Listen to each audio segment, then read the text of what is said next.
Video کے نیچے subscribe کے بٹن پہ کلک کریں، بیل کے آئیکن پہ کلک کیجئے تاکہ ہر نئی ویڈیو کی نوٹیفیکیشن آپ کو مل جائے۔ بسم اللہ الرحمن الرحیم۔ 28واں پارہ سورۃ التحریم، اس کی تفسیر چل رہی تھی۔ گزشتہ جمعہ میں سورۃ التحریم کے شروع کی 4 آیتوں کی تفسیر آپ کے سامنے آئی۔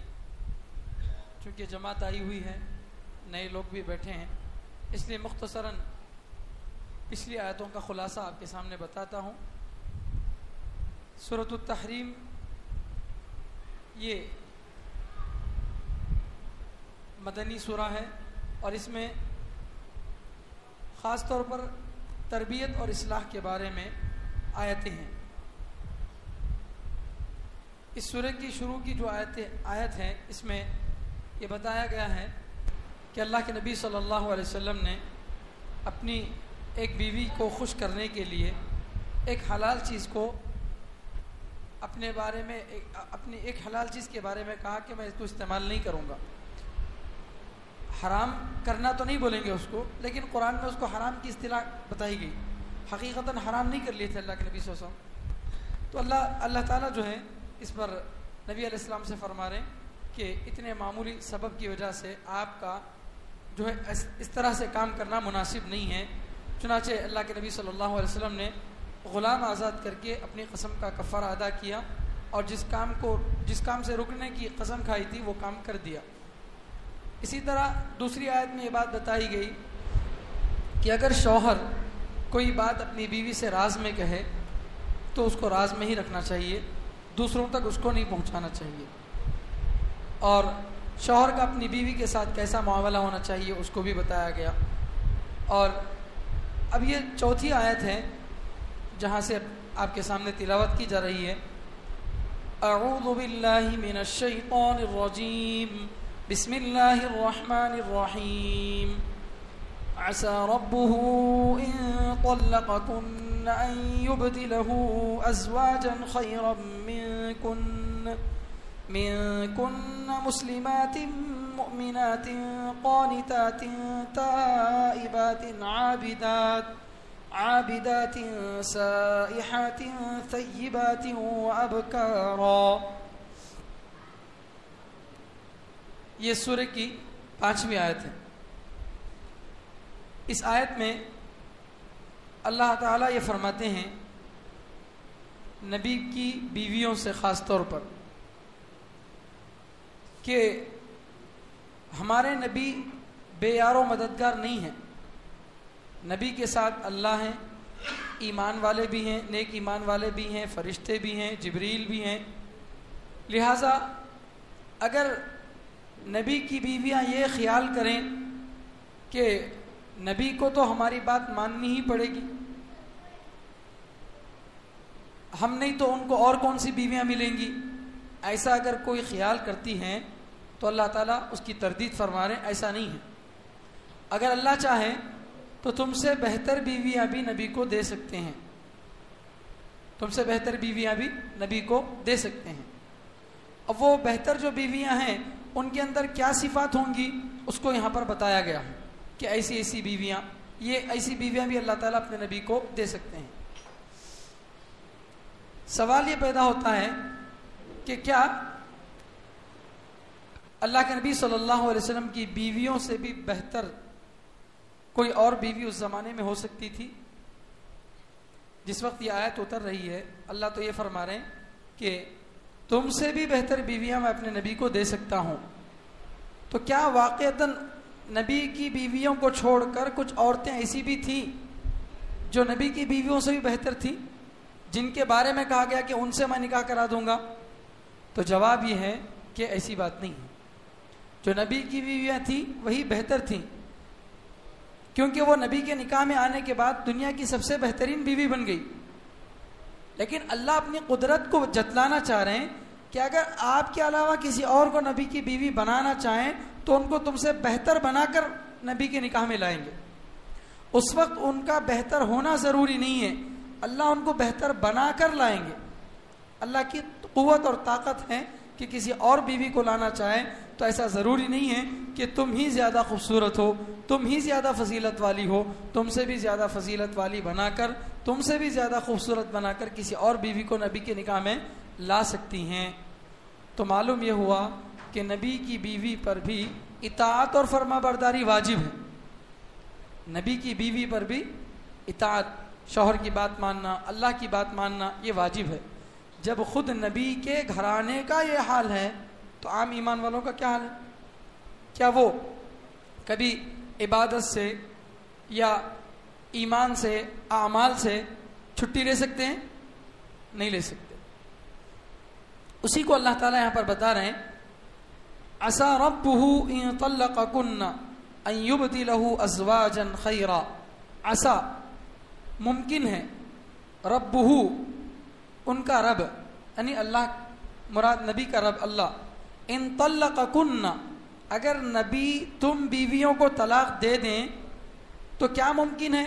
ان یبدلہ کہ اللہ نبی کو بدلے میں دے دیں، ازواجن ایسی بیویاں، خیرم منکن جو تم سے بہتر ہیں۔ اگر نبی تم کو طلاق دے دیں سپوز، تو بہت ممکن ہے کہ اللہ تم سے بھی بہتر بیویاں نبی کے لیے کیا کر دیں؟ دے دیں۔ اب وہ جو بیویاں لائیں گے اللہ، وہ کیسی ہوں گی؟ مسلمات، اسلام والیاں یعنی اعمال کرنے والی، مؤمنات ایمان والیاں جو سچے دل سے اللہ کو ماننے والی ہیں، قانتات عبادت کرنے والیاں، تائبات توبہ کرنے والیاں، عابدات عبادت کرنے والیاں، سائحات روزہ رکھنے والیاں، ثیبات شادی شدہ، و ابکارا اور کنواری۔ اس طرح کی بیویوں کو اللہ تعالیٰ نبی کے نکاح میں لا سکتے ہیں۔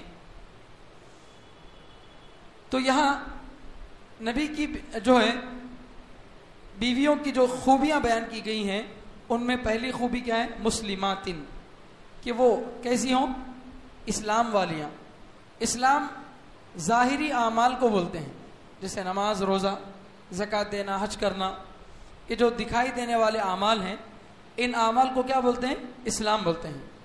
اور دل سے اللہ کو اور اس کے رسول کو سچا ماننا، قیامت پر ایمان لانا، فرشتوں پر ایمان لانا، اور اسی طرح کتابوں پر ایمان لانا، رسولوں پر ایمان لانا، اس کو بولتے ہیں ایمان۔ بات سمجھ میں؟ دل سے اللہ کو، اللہ کے رسولوں کو، کتابوں کو، قیامت کے دن کو، فرشتوں کو، اور اچھی اور بری تقدیر پر، ان سب چیزوں پر ایمان لانا، ان کو ماننا دل سے، یہ ہے ایمان۔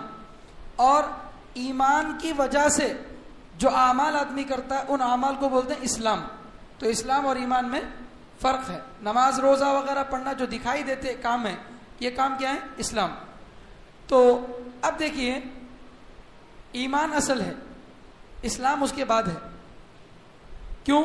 اس لیے کہ اگر کوئی آدمی دل سے اللہ کو مانتا ہی نہیں ہے، نہ رسولوں کو مانتا ہے، نہ کتابوں کو مانتا ہے، صرف نماز پڑھتا ہے، جیسے اب الیکشن آنے والا ہے 2024 کا، اب الیکشن کے وقت میں مسلمانوں کو بیوقوف بنانے کے واسطے بہت سارے جو سیاستدان کیا کرتے ہیں؟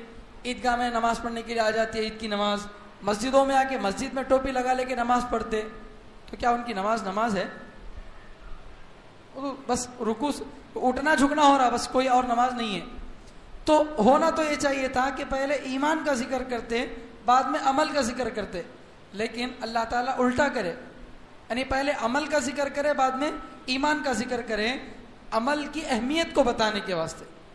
عمل کی اہمیت کو، جو چیز جو امپورٹنٹ رہتی ہے اس کو کیا کرتے ہیں؟ پہلے بیان کرتے ہیں۔ تو ایمان تو لا لیں گے، لیکن ایمان لانے کے بعد اصل کرنا کیا ہے؟ عمل کرنا ہے نا۔ تو اس لیے عمل کی بہت بڑی اہمیت ہے، اس وجہ سے اللہ تعالیٰ کیا کر دیے؟ عمل کو شروع میں لائے۔ ٹھیک ہے؟ جیسے ایک مثال میں اس کی دیتا ہوں آپ کو، اگر کوئی آدمی مر جاتا ہے تو اس آدمی کے مال سے چار چیزیں جڑ جاتی ہیں۔ کسی آدمی کی موت ہو جاتی ہے تو اس کے مال کے ساتھ 4 چیزیں جڑ جاتی ہیں۔ سب سے پہلے تو اس کے مال سے کفن دفن کرنا، اس کا جو اس کا مال ہے اسی کے مال سے کفن دفن کرنے کی کوشش کرنا. اگر پیسہ بچ گیا تو قرضہ اگر کسی کو ادا کرنا ہے تو کیا کرنا؟ قرضہ دے دینا. اور اس کے بعد تیسرے نمبر پہ وراثت، وصیت. اگر انہیں کسی کے لیے وصیت کرا ہے تو وصیت کیا کرنا کہ اپنے مال میں سے فلاں کو اتنا دے دو، فلاں کو اتنا دے دو، بلکہ اگر وصیت کرا ہے تو وصیت کو دینا. اور چوتھا جو ہے وراثت کو دینا ہے.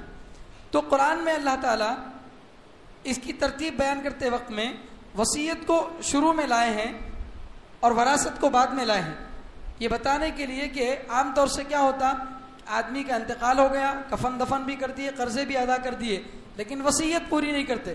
وصیت پوری کرے بغیر ہی وراثت تقسیم کر لیتے. اس لیے اللہ تعالیٰ کیا کرے، وصیت کے حکم کو پہلے بیان کر دیے. تو اسی طرح ایمان سے پہلے اللہ تعالیٰ اسلام کا ذکر کر رہے ہیں، یہ بتانے کے لیے کہ دل سے ایمان لانا تو اہم ہے لیکن عمل کرنا بھی بہت ضروری ہے. عمل کی اہمیت کو بتانے کے لیے پہلے اللہ تعالیٰ اس کو لے آ رہے. قانتات، فرما بردار اپنے شوہر کی ماننے والیاں. تائبات، توبہ کرنے والیاں. عابدات، عبادت کرنے والیاں. تو اسلام والیاں، ایمان والیاں اور شوہر کی فرما برداری کرنے والیاں. تو معلوم یہ ہوا کہ بہترین بیوی وہ ہے جو اپنے شوہر کی اطاعت کرے، اپنے شوہر کی بات مانے، بشرطے کہ وہ کسی غلط کام کا حکم نہ دیتا ہو. یہاں تک کہ حدیث میں فرمایا گیا کہ اگر بیوی پکا رہی ہو اور شوہر آواز دے، روٹی پکا رہی ہے، آواز دے شوہر، تو روٹی پکانا چھوڑ کر فوراً شوہر کے پاس آ جائے. روٹی کا نقصان ہوتا ہو تو ہونے دو، شوہر کی بات ماننا پہلے ضروری ہے. ہاں اگر شوہر سمجھدار ہیں، وہ پکا کر آنے کے بعد بھی کیا بھی نہیں بولتا، انتظار کرتا، تو پھر پکا کے آ سکتے ہیں اس کے مزاج کو اگر آپ جانتے ہیں. یا پھر ارجنٹ ابھی آنے کی ضرورت نہیں ہے تو پھر پکا کے آ سکتے ہیں. ورنہ اگر شوہر یہ کہے کہ ابھی آؤ تو کتنا بھی ضروری کام ہو کیا کرنا، اس کو چھوڑ کر آنا ہے.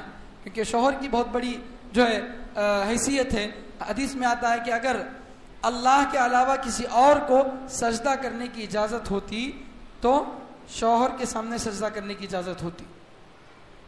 شوہر کے سامنے سجدہ کرنے کی اجازت ہوتی. دیکھیے باپ مر جاتا ہے تو 3 دن سے زیادہ سوگ نہیں منا سکتے.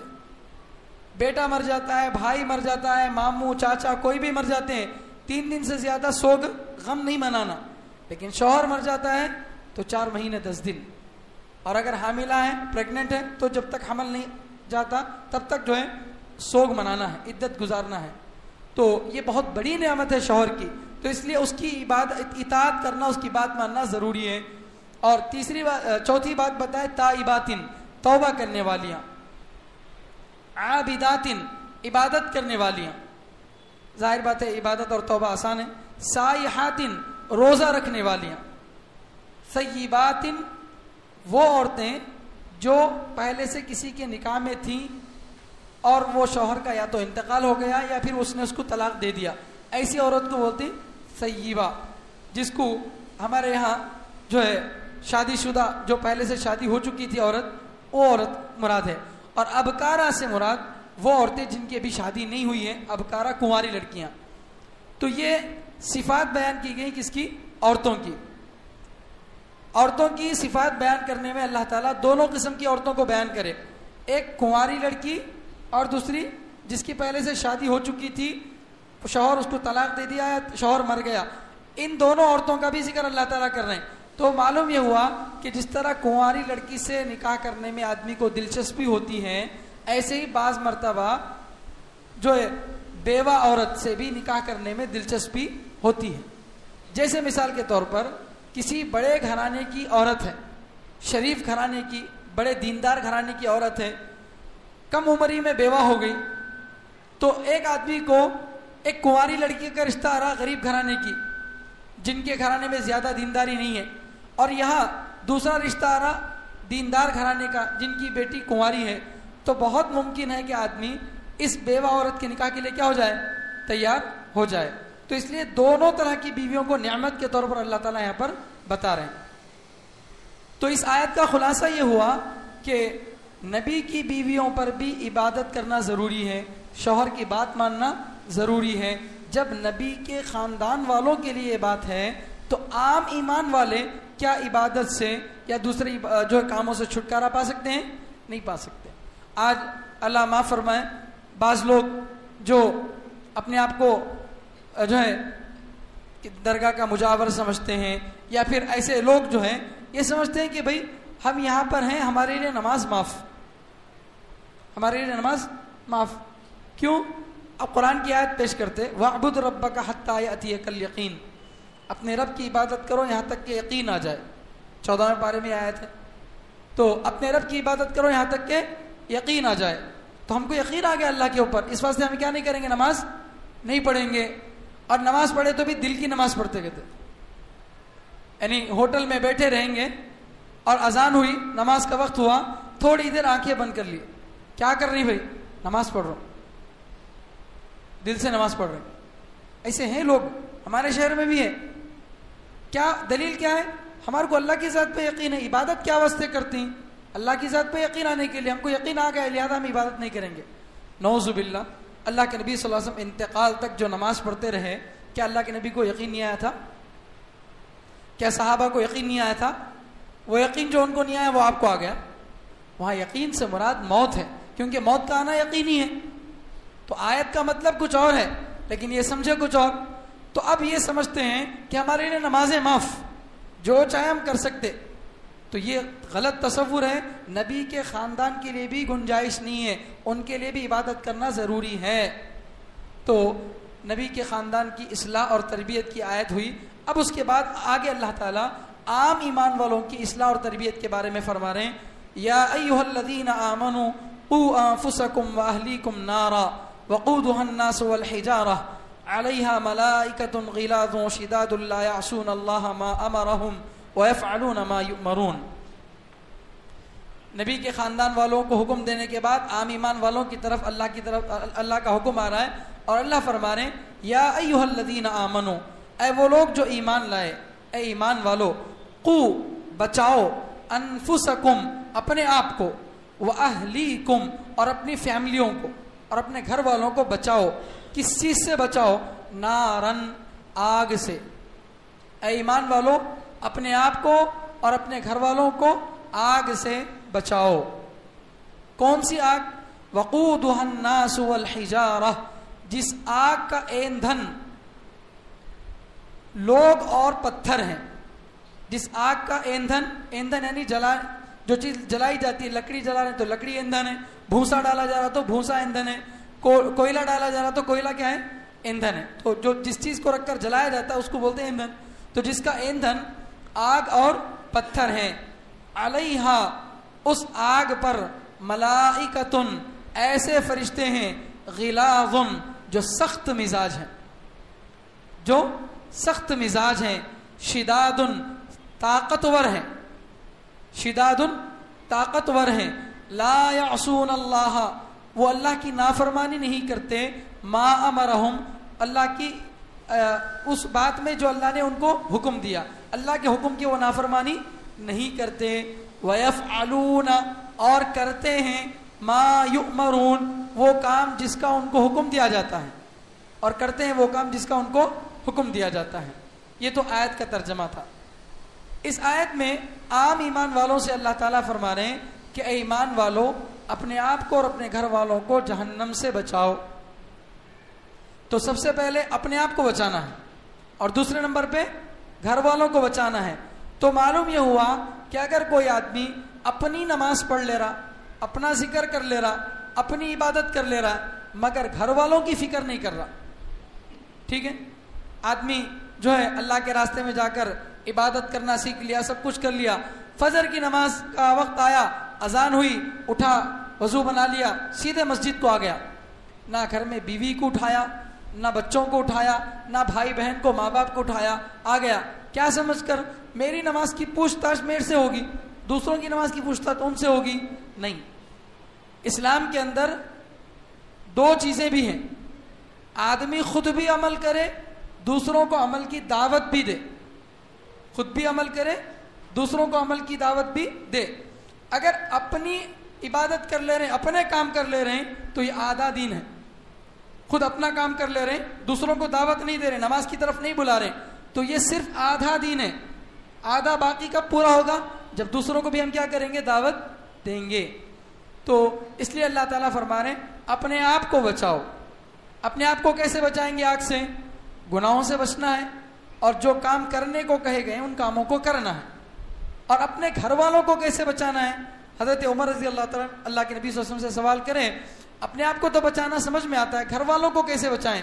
تو اللہ کے نبی صلی اللہ علیہ وسلم نے فرمایا جن کاموں کو تم نہیں کرتے ہو اللہ کا حکم سمجھ کر, ان سے ان کو بھی بچاؤ, اور جو کام تم کرتے ہو اللہ کا حکم سمجھ کر ان کاموں کو کرنے کا ان کو بھی حکم دو. تو ہم جو کام کر رہے ہیں وہی کام دوسروں تک پہنچانا, یہ دعوت ہے, اور اس کی یہاں پر جو ہے ترغیب دی جا رہی ہے, بلکہ حکم دیا جا رہا ہے. تو اپنے آپ کو اور اپنے گھر والوں کو بچاؤ. کس سے؟ نارن, آگ سے بچاؤ. آگ سے مراد یہاں پر دوزخ ہے, لیکن دوزخ بول کے نہیں بولے اللہ تعالیٰ, جہنم نہیں بولے, بلکہ کیا بول رہے ہیں؟ نار. نار کے معنی آگ, سیصلی نارن ذات لہب ہے نا, تو نار کے معنی آگ. تو جہنم کے لیے آگ کا لفظ استعمال کیوں کر رہے ہیں؟ یہ سمجھانے کے لیے کہ جس طرح ایک آدمی, اس کا اگر چھوٹا بچہ یا بچی ہو جس کو آگ کا نقصان نہیں معلوم, کسی کے گھر میں چھوٹا بچہ یا بچی ہے, اسے آگ کا نقصان نہیں معلوم, بچہ رینگتا ہوا چولہے کے پاس چلا گیا, چولہے میں آگ جل رہی ہے, تو پہلے تو کیا کرتے ہیں؟ پکارتے ہیں, اے جانو کچھ ہو, پکارتے ہیں.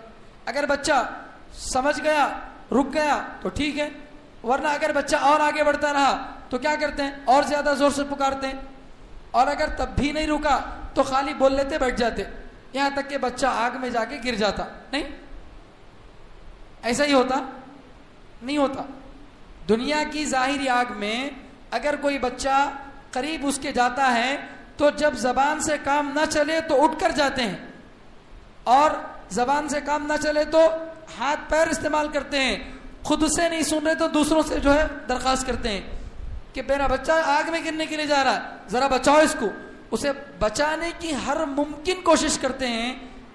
اگر کوئی ماں یہ کہے کہ میں بہت بولی بچے کو جانا کرے آگ میں, جانا کرے آگ میں بول کے, پھر بھی چلا گیا, میری ذمہ داری پوری کر لی میں, تو دنیا مانتی اس کی ذمہ داری؟ نہیں مانتی. کیوں؟ اس لیے کہ یہ ذمہ داری پوری نہیں ہوئی. تو اسی طریقے سے اللہ یہ سمجھانے کے لیے جہنم کا لفظ استعمال نہیں کریں کہ دنیا کی آگ سے جیسے تم اپنی اولاد کو بچاتے ہو, اسی طرح جہنم کی آگ سے بھی کیا کرنا ہے؟ بچانا ہے. وہاں یہ نہیں چلتا بہانہ, میں روز اٹھاتا تھا نماز کو, اٹھتے نہیں تھے, کیا کرنا, یہ بہانہ نہیں چلنے والا. اگر بات چیت سے نہیں سمجھتے ہیں تو لاتوں کے بت باتوں سے نہیں مانتے, تو اب کیا کرنا ہے؟ جب زبان سے کام نہیں ہو رہا تو ہاتھ پیر استعمال کرو, نرمی سے کام نہیں ہو رہا سختی کے ساتھ کام کرو. حدیث میں آیا کہ اگر بچہ 7 سال کی عمر کا ہو جائے تو اس کو نماز پڑھنے کا حکم دو, 10 سال کا ہو جائے اور پھر بھی نماز چھوڑے تو نماز چھوڑنے پر اس کو تنبیہ کرو. تو یہ جو اللہ کے نبی صلی اللہ علیہ وسلم کے ارشادات ہیں, اور حدیث میں آتا ہے کہ اپنے گھر میں کوڑا لگا کر رکھو, ایسی جگہ جہاں سے سب کو نظر آئے. تربیت کے واسطے گھر میں کوڑا لگا کر رکھنا, گھر میں بہت زیادہ مٹھے بن کر بھی نہیں رہنا. شوہر کیا رندے چل جاتا, فری, بالکل آزاد, آپ کیسا رہنا چاہتے ہیں ویسا رہو. نہیں, آزادی ہے, مگر عبادت کی جگہ اللہ کی جب بات آ جائے تو وہاں کوئی نرمی نہیں چلے گی, وہاں تو سختی کرنا ہی ہے. جان بوجھ کر بیوی روزہ چھوڑ رہی ہے, کوئی عذر نہیں ہے. عام دنوں میں کھائے پیے بغیر 12 بجے تک ناشتہ نہیں کرے, جیسا پورے گھر کا کام کرتی. رمضان میں روزہ رکھو بول تو بھوک لگتی, تو عام دنوں میں کیسا نہیں لگی بھائی بھوک. تو ایسا اگر بہانے بنا رہے تو اب شوہر کیا کر سکتا؟ سختی کر سکتا, تو بلکہ سختی کرنا چاہیے.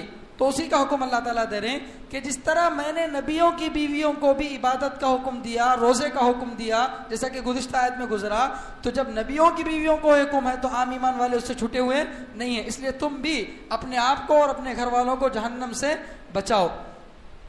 جہنم کا ایندھن کیا ہے؟ جہنم میں کیا ڈال کر جلایا جائے گا؟ تو فرماتے ہیں الناس والحجارہ, لوگ اور پتھر. یہاں لوگ سے مراد کافر ہیں اور پتھر سے مراد بت ہیں. یعنی یہ جو کافر ہیں جو اللہ تعالیٰ کی نافرمانی کرتے ہوئے موت تک جو ہے چلے گئے, مر گئے, تو ان کو ہمیشہ ہمیشہ کے لیے کہاں ڈالا جائے گا؟ جہنم میں ڈالا جائے گا. تو یہی جہنم کا ایندھن ہوں گے. ایندھن کا مطلب انہی سے جہنم کی آگ جو ہے، جس طرح چولہا جلانے کے لیے لکڑیاں ڈالی جاتی ہیں، اسی طرح جہنم کو جلانے کے لیے کیا ڈالا جائے گا؟ کافروں کو ڈالا جائے گا، اور اس کے ساتھ ان بتوں کو بھی ڈالا جائے گا جن بتوں کی یہ پوجا کرتے تھے. سمجھ رہے ہیں؟ تو کیونکہ اللہ کی نافرمانی بہت بڑی نافرمانی ہے. ہم کو ذرا آج کے ماڈرن زمانے کے لوگوں کو سمجھ میں نہیں آتا. کئی کو اللہ میاں اپنے بندیاں کو جہنم میں ڈال رہے ہیں. ہاں بنائے سو اللہ میاں انسانوں کو، اللہ میاں کیا کر رہے ہیں؟ ان کو جہنم میں ڈال رہے ہیں.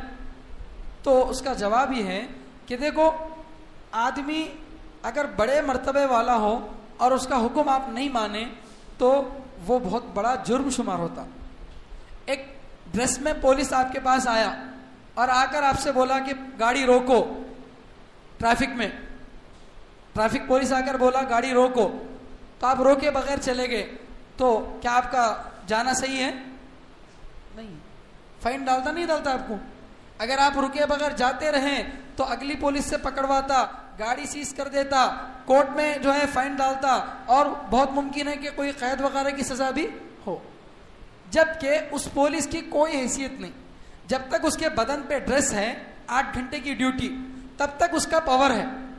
اس کے پیچھے اصل میں گورنمنٹ کا پاور ہے. اس کی مخالفت کرے تو گورنمنٹ کے خلاف گئے جیسا.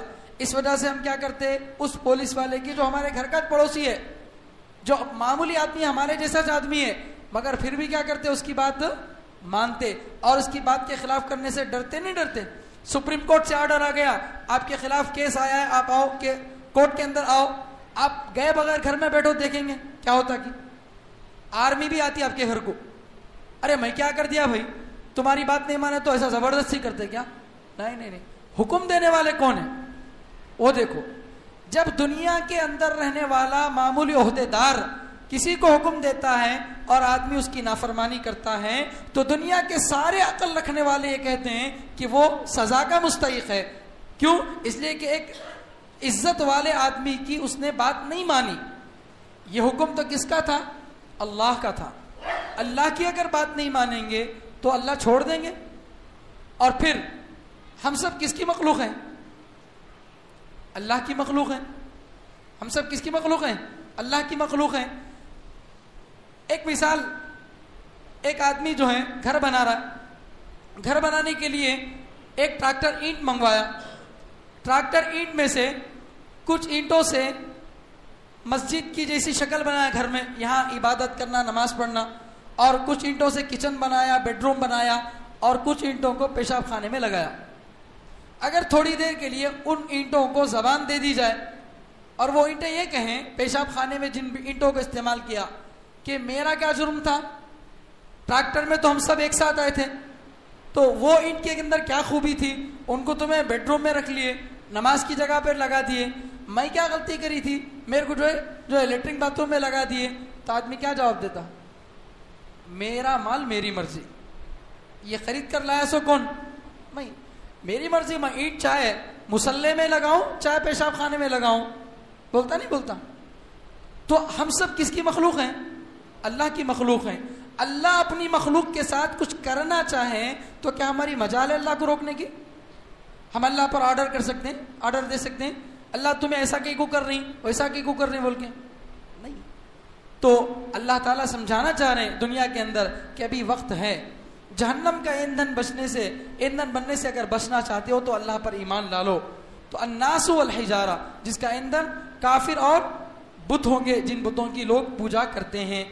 اب اس جہنم پر جن پولیسوں کو اللہ تعالیٰ بٹھائیں گے وہ فرشتے ہوں گے.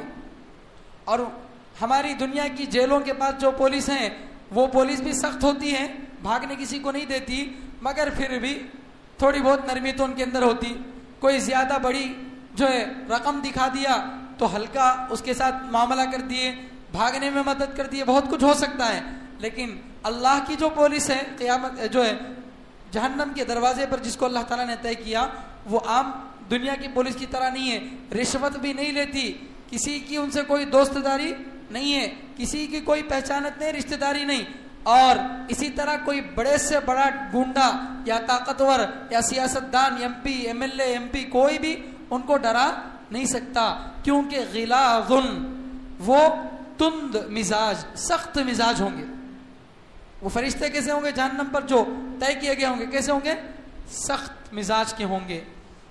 شداد بڑے ہی طاقتور ہوں گے، کوئی ان کو زیر نہیں کر سکتا، کوئی ان کو ہرا نہیں سکتا، ایسے ہوں گے۔ اور ان فرشتوں کی صفت کیا ہوگی؟ لا یعصون اللہ ما امرہم، جو بھی اللہ نے ان کو حکم دیا اس کی وہ نافرمانی نہیں کرتے۔ فرشتوں میں نافرمانی کا آپشن ہی نہیں ہے، فرشتوں میں نافرمانی کا آپشن ہی نہیں ہے۔ جیسے چھوٹا موبائل ہے کی بورڈ والا، اس کے اندر یوٹیوب فیس بک رہتا، وہ آپشن ہے ہی نہیں، تو آتا کہاں سے؟ ویسا ہی فرشتوں کے اندر نافرمانی کا آپشن ہی نہیں ہے، وہ نافرمانی کر ہی نہیں سکتے اللہ کی، صرف اللہ کی اطاعت کریں گے۔ یہودی لوگ نعوذ باللہ یہ کہتے تھے کہ فرشتے اللہ کے نافرمان ہیں، اللہ تعالیٰ اس کی تردید کر رہے ہیں کہ ایسا نہیں ہے۔ وَيَفْعَلُونَ مَا يُؤْمَرُونَ، اور جو اللہ تعالیٰ کی طرف سے حکم دیا جاتا ہے اس کا وہ جو ہے پالن کرتے ہیں، اس کو وہ بجا لاتے ہیں۔ اس سے ان لوگوں کی تردید ہو گئی جو فرشتوں کو اللہ کی طرح خدا مانتے ہیں۔ کچھ لوگ فرشتوں کو اللہ کی بیٹیاں بولتے ہیں، اللہ کی طرح ایک جو ہے خدا مانتے ہیں۔ تو اللہ فرماتے ہیں کہ یہ اللہ کی بات کو مانتے ہیں، اگر یہ خود اللہ ہوتے تو اللہ کی بات کو کیوں مانتے؟ تو لہٰذا فرشتے جہنم پر جو طے کیے گئے ہیں بڑے ہی سخت مزاج ہیں اور طاقتور ہیں، اللہ کی کبھی بھی نافرمانی نہیں کرتے ہیں، اور جو ان کو حکم دیا جائے وہ کام کرتے ہیں۔ تو اس آیت میں کس کو حکم دیا گیا؟ عبادت کا، اطاعت کا، جہنم سے بچنے کا عام ایمان والوں کو۔ تو پہلے نبی کے گھر والوں کا حکم ہو گیا، پھر عام ایمان والوں کا حکم ہو گیا، اب بچے کافر۔ کون بچ گئے؟ کافر بچ گئے۔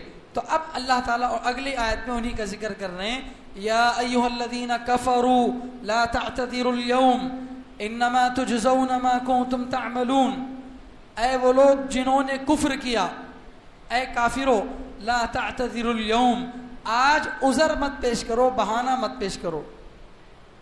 جب کافروں کو جہنم میں ڈالا جا رہا ہوگا، حساب کتاب ہو جائے گا، ان کے لیے جہنم کا فیصلہ ہو جائے گا، تو جہنم میں ڈالتے وقت ان سے یہ کہا جائے گا لا تعتذروا اليوم، آج کوئی بہانہ مت بناؤ، آج کوئی بہانہ مت بناؤ۔ کیوں؟ آپ کا بہانہ قبول نہیں کیا جائے گا۔ تو یہ جو ہے نا امید کرنے کے لیے ان کو کہا جائے گا کہ اب تمہاری عذر، تمہارے بہانے کچھ بھی نہیں چلیں گے، کیونکہ اب تو تمہارے لیے جہنم کا فیصلہ ہو چکا ہے۔ انما تجزون ما کنتم تعملون، تم کو تو اسی کا بدلہ دیا جا رہا ہے جو تم کرتے تھے، جو غلط کام تم دنیا میں کرتے تھے اسی کا تم کو کیا کیا جا رہا ہے؟ بدلہ دیا جا رہا۔ اللہ کی نافرمانی کرتے تھے اور اللہ کے علاوہ کسی اور کی پوجا کرتے تھے، اسی غلطی کا تم کو کیا کیا جا رہا؟ بدلہ دیا جا رہا ہے۔ تو اس لیے اللہ تعالیٰ ان کو بھی بتا رہے ہیں اور ہم کو بھی یہ سمجھانا چاہ رہے ہیں کہ دنیا ہی دار العمل ہے، جو عمل کرنا ہے دنیا کے اندر کرنا ہے، آخرت میں جا کر اللہ کے سامنے یہ عذر پیش کریں گے، اللہ اس واسطے ایسا کرا تھا، اس واسطے ایسا کرا تھا، کوئی بہانہ وہاں پر نہیں چلے گا۔ اب اوپر جو آیت میں کہا گیا تھا کہ جہنم سے اپنے آپ کو اور اپنے گھر والوں کو بچاؤ، تو جہنم سے بچنے کا طریقہ کیا ہے؟ جہنم سے بچنے کا طریقہ کیا ہے اس کو اگلی آیت میں بتا رہے ہیں۔ سمجھ رہے؟ آیتوں کا آپس میں تعلق سمجھ میں آ رہا کہ ہر آیت کا دوسری آیت سے کس طرح سے جو ہے تعلق ہے۔ تو اب اللہ تعالیٰ اگلی آیت میں فرما رہے ہیں، یا ایھا الذین آمنوا، اے وہ لوگ جو ایمان لائے، یعنی اے ایمان والو، توبوا الی اللہ، توبہ کرو اللہ کی طرف، توبۃ نصوحا، سچی پکی توبہ۔ اے ایمان والو اللہ سے سچی پکی توبہ کرو۔ سچی پکی توبہ کا مطلب کیا؟ ایسی توبہ کہ جس میں آدمی دل سے شرمندہ ہو اپنے گناہ پر، کوئی گناہ اس سے ہو گیا تھا، تو توبہ کس کو بولیں گے؟ اپنے کیے ہوئے غلط کام پر شرمندگی ہو اور فوراً اس کو چھوڑ دیا جائے اور آئندہ نہ کرنے کا پورا پکا ارادہ ہو۔ یہ تین چیزیں جو ہے توبہ، ورنہ اس کو توبہ نہیں کہیں گے۔ مثال کے طور پر ایک آدمی کسی کی زمین قبضہ کر لیا، زمین کسی کی چھین لیا، چھین لینے کے بعد کوئی مولانا مسئلہ بتائے ایسا کرنا غلط ہے، استغفر اللہ بول کے توبہ کر لیا، توبہ کر کے حج کو گیا، عمرے کو گیا، بس جتنے تسبیح گھما لیتے بیٹھا، جس کا گھر تھا اس کو واپس کرتاش نہیں ہے، تو توبہ قبول ہوئی؟ نہیں ہوئی. کیوں؟ اس لیے کہ جو غلط کام کیا تھا اس کو فوراً چھوڑنا کیا ہے؟ ضروری ہے. جس کی تم زمین قبضہ کر لیے تھے فوراً اس کو واپس دے دینا. کسی کو تکلیف پہنچائے تھے تو فوراً اس سے کیا کرنا؟ معافی مانگ لینا. کوئی غلط کام گناہ کا کام کیے تھے تو اس کو فوراً چھوڑ دینا. غلط کام کرتا جا رہا پھر بھی اللہ توبہ، اللہ میری توبہ، اللہ میری توبہ بول رہا. چور چوری کر رہا ہر دن ایک ایک نئے گھر میں چوری کرتے ہوئے اللہ تجھ سے توبہ مانگتا ہوں بول کو اندر جا رہا، تو اس کو توبہ نہیں بولیں گے. جو گزشتہ ہیں غلط کاموں پر شرمندگی ہو اور فوراً اس کو چھوڑ دیا جائے اور آئندہ نہ کرنے کا پورا پکا ارادہ ہو. انسان ارادہ ہی کر سکتا، انسان ارادہ ہی کر سکتا. ارادہ ہم کر لیے آئندہ سے نماز نہیں چھوڑیں گے بول کے، جتنی نمازیں قضا ہو گئی تھی اس کو ادا کر لیے اور اب سے نماز کی پابندی کر رہے ہیں اور آئندہ نہیں چھوڑتے بول کے ارادہ کر لیے، مگر پھر بھی کسی وجہ سے غفلت میں آ کر سفر سے کسی بھی وجہ سے نماز چھوٹ گئی، تو اب کیا کرنا؟ مایوس ہو جانا نہیں، بلکہ دوبارہ توبہ کرنا. جب بھی آدمی سے گناہ ہو جائے تب اللہ تعالیٰ سے کیا کرنا؟ توبہ مانگنا. ایک مرتبہ سچی پکی توبہ کرنے کے بعد بھی اگر گناہ ہو جائے آدمی سے تو خاموش نہیں بیٹھنا ہے، دوبارہ اللہ تعالیٰ سے توبہ کرنا ہے. کتنی بار توبہ کرنا؟ جتنی بار چاہے توبہ کرنا چاہو توبہ کر سکتے ہو، کیونکہ اللہ تعالیٰ کے لیے جو ہے موت تک توبہ کا دروازہ کھلا ہے. موت تک توبہ کا دروازہ کھلا ہوا ہے. جب تک آدمی توبہ کرتا رہے گا اللہ تعالیٰ اس کے دل کو پاک کرتے رہیں گے. حدیث میں آتا ہے کہ جب کوئی آدمی کوئی گناہ کرتا ہے تو اس کے دل پر ایک کالا دھبا بیٹھ جاتا ہے. آدمی اگر توبہ کرے تو دھبا دھل جاتا ہے اور پھر سے دل چمکنے لگتا ہے. لیکن اگر آدمی توبہ نہ کرے، گناہ پر گناہ کرتا جائے تو دھبا بھی بڑھتا جائے گا یہاں تک کہ پورا دل کالا ہو جائے گا.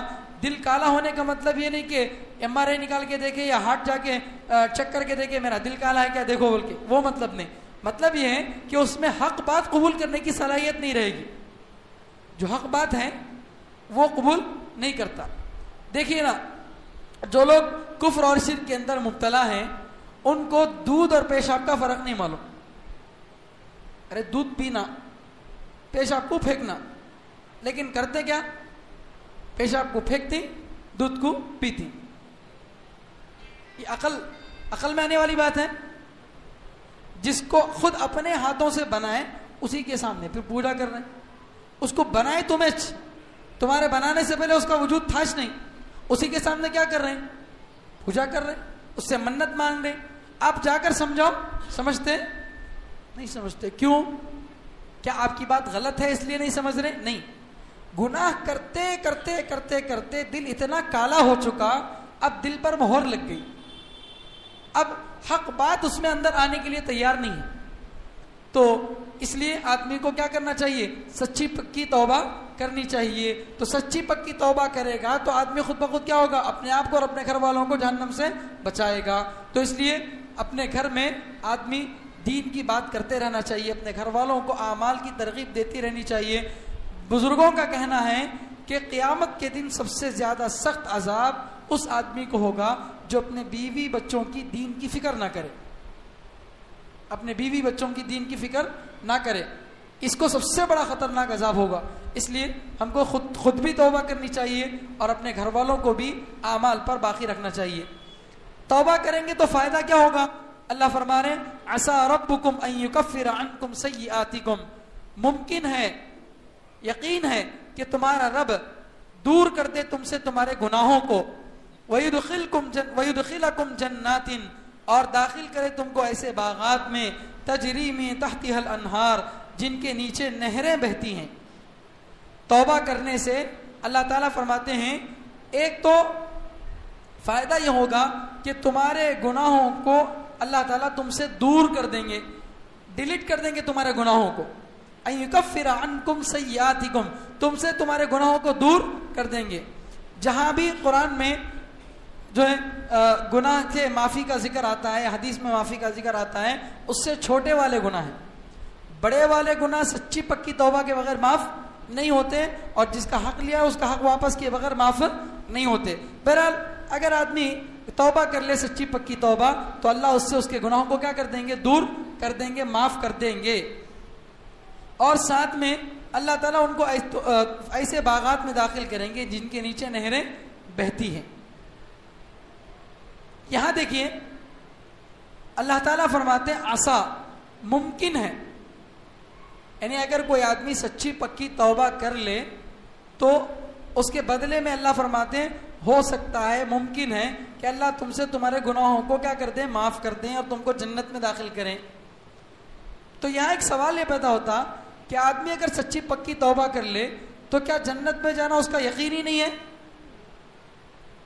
تو اس کا جواب یہ ہے، اچھی طرح سنیے غور سے، ہم دنیا میں جو بھی نیک اعمال کرتے ہیں اس کا ہم کو دنیا میں کسی نہ کسی شکل میں بدلہ مل جاتا ہے.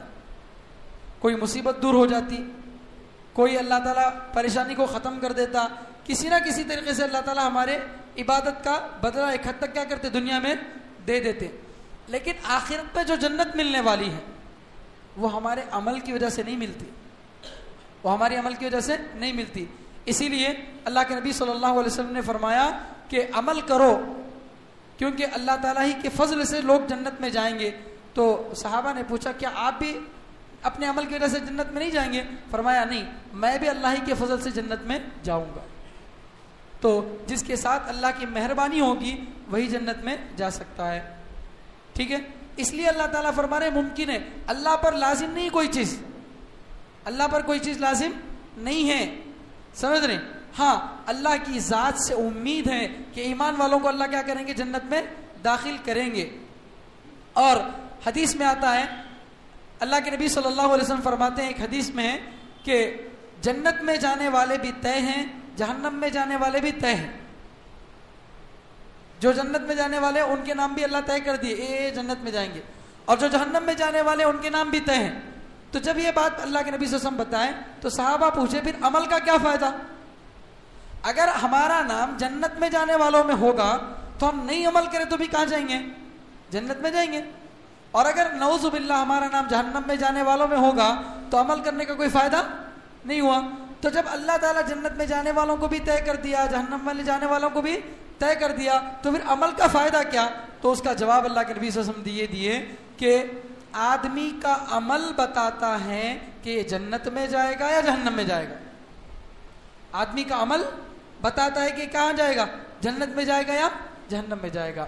اگر ہم عبادت میں لگے ہوئے ہیں، دعوت میں لگے ہوئے ہیں، اللہ کے دین کو پھیلانے میں لگے ہوئے ہیں، تو اس کا مطلب یہ کہ اللہ تعالیٰ ہمارے لیے جنت کا راستہ چنا ہے، تبھی اس راستے کی توفیق ہم کو دیا. اور اگر ہم اس راستے سے ہٹے ہوئے ہیں، نماز سے دور ہیں، سچائی سے دور ہیں، نبی سے دور ہیں، تو اس کا مطلب یہ کہ ہمارے لیے کیا بنایا گیا ہے؟ جہنم بنا گیا ہے. تو اس لیے عمل کرنے سے فائدہ یہ ہوگا کہ آدمی کے لیے وہ راستہ آسان ہو جائے گا. دوسری بات، بڑے لوگوں کی طرف سے امید دلانا ہی بہت بڑی بات ہے. بڑے لوگوں کی طرف سے امید دلانا ہی بہت بڑی بات ہے. انہیں یقین سے لکھ کر دینے کی ضرورت نہیں ہے، ان کا ایک اشارہ بھی کافی ہے. سمجھ رہے ہیں؟ اگر کوئی بڑا آدمی مثلا سی ایم ہے، اس سے کوئی آدمی جا کر درخواست کرا کہ صاحب ہماری یہ پریشانی ہے، تو سی ایم صاحب بولے ٹھیک ہے جاؤ تمہاری پریشانی حل ہو جاتی، بول کے دیکھ لیں گے انشاءاللہ حل ہو جاتی، ایسا بول دیا. تو اتنا بولنا ہی کافی ہے. کیوں؟ اتنا بڑا آدمی اگر یہ بولتا ہے تو وہ خلاف ایسا نہیں کر سکتا. تو اللہ کی طرف سے امید ہی یقین کے درجے میں ہے.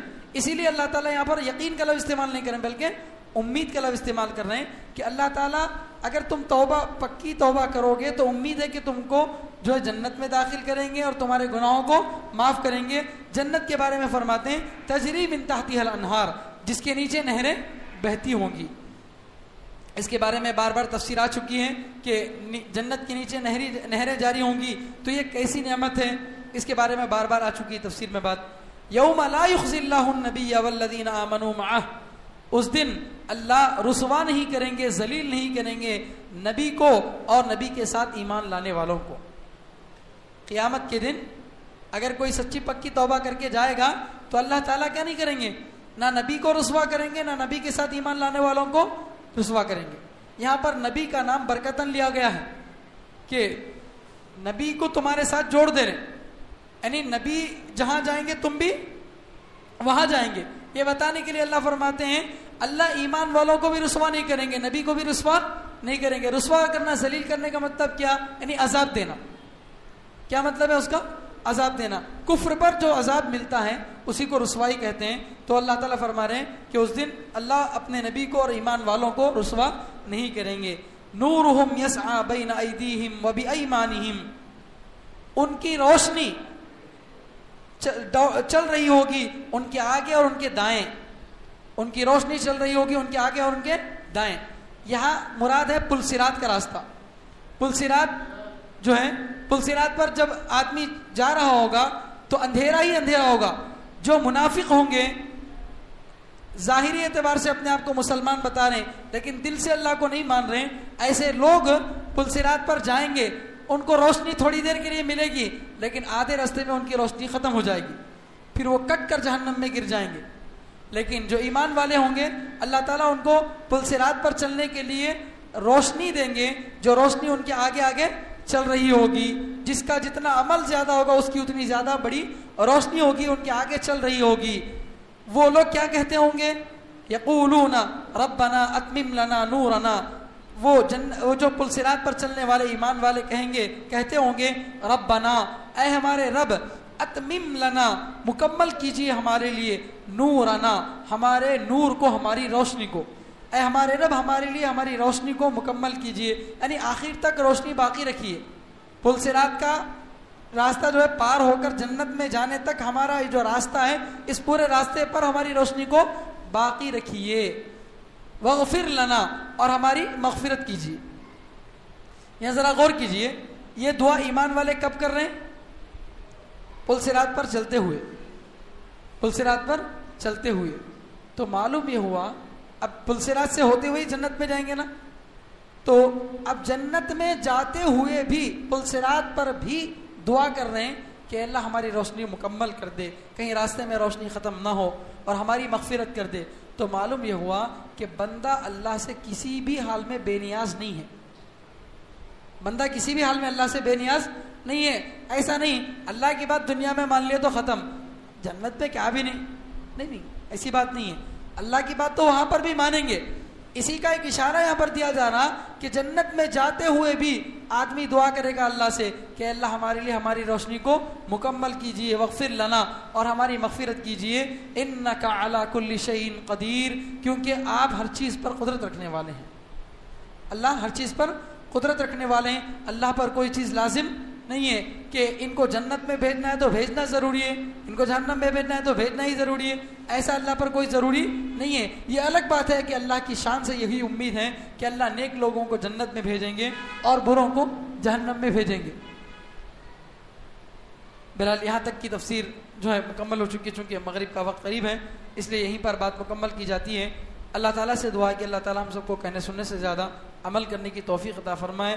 سبحان اللہ و بحمدہ، سبحانک اللہم و بحمدک، ونشہد ان لا الہ الا انت، ونستغفرک ونتوب الیک.